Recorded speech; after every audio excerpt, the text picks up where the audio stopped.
Subscribe now. EU debates.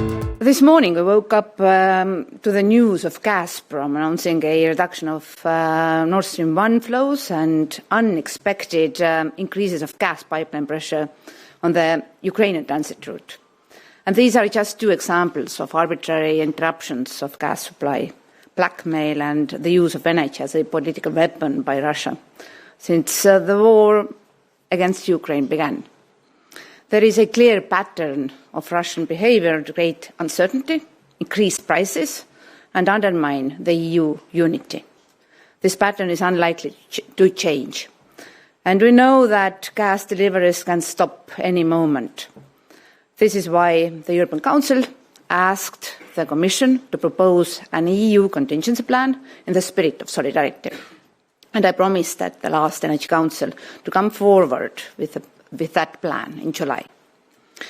Today, together with EVP Frans Timmermans, I presented to the ministers the Commission's Save Gas for Safe Winter plan, including the regulation on a coordinated demand reduction effort based on Article 122 of the treaty.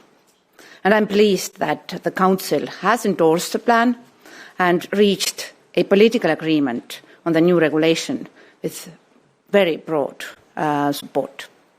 There was consensus around the table that we need to get ready for the worst and everyone should contribute, sending a clear signal to the markets, citizens and those hoping for signs of EU disunity.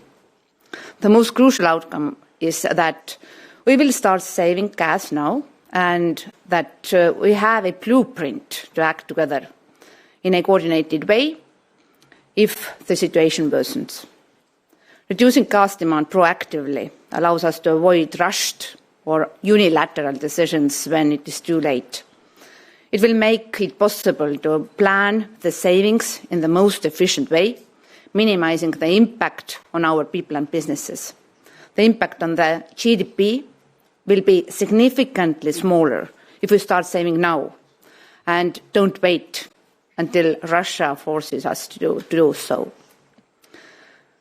The discussion today was serious but constructive. I would like to thank and congratulate Minister Sikala and the Presidency for their work.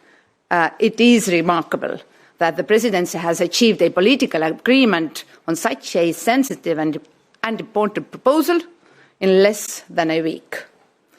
I believe this has been possible also because the final outcome preserves the main building blocks of the Commission proposal, including the two-stage approach, preemptive action and the EU alert. It is impossible to predict with full certainty how much gas we will need in the upcoming winter and beyond. This depends on the severity of the weather, especially in winter, volumes of alternative gas supplies reaching Europe, also on global gas demand and other factors. Our assessment shows that in case of a full disruption in July, we would face a gap of 30 BCM in an average winter and 45 BCM in a cold winter. We also must take into account the need to fill and refill storage. 45 BCM corresponds to a 15% cut in our usual gas consumption between the beginning of August and the end of March. That's why we have pointed to this percentage as the target all member states should strive forward. The Council endorsed this target level, but has introduced more flexibility to reflect the specific situations of the member states.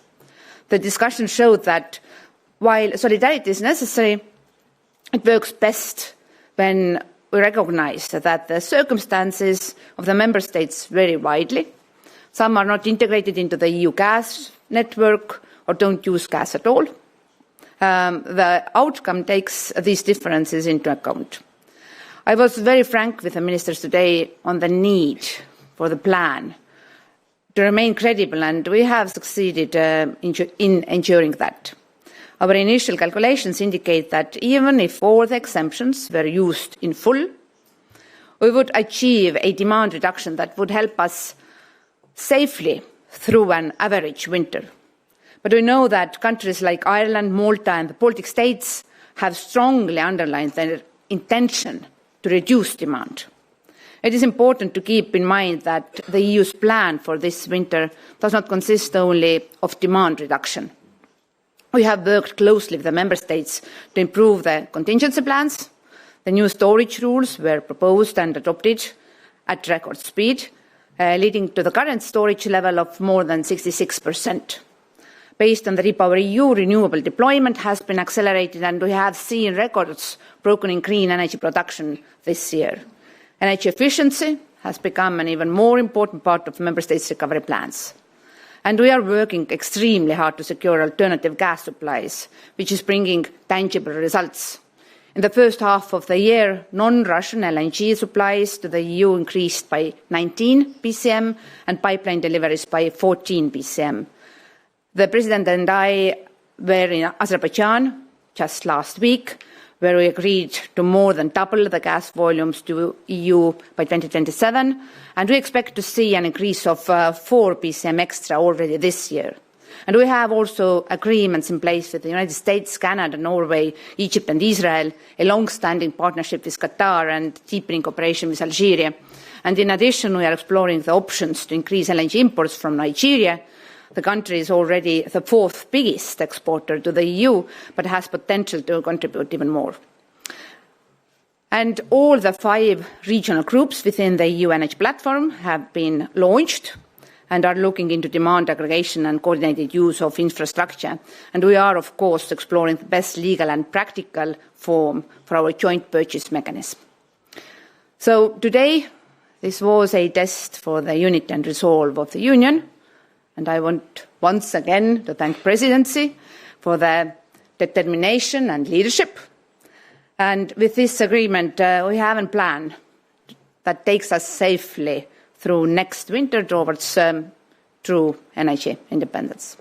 Thank you. Very much, Commissioner.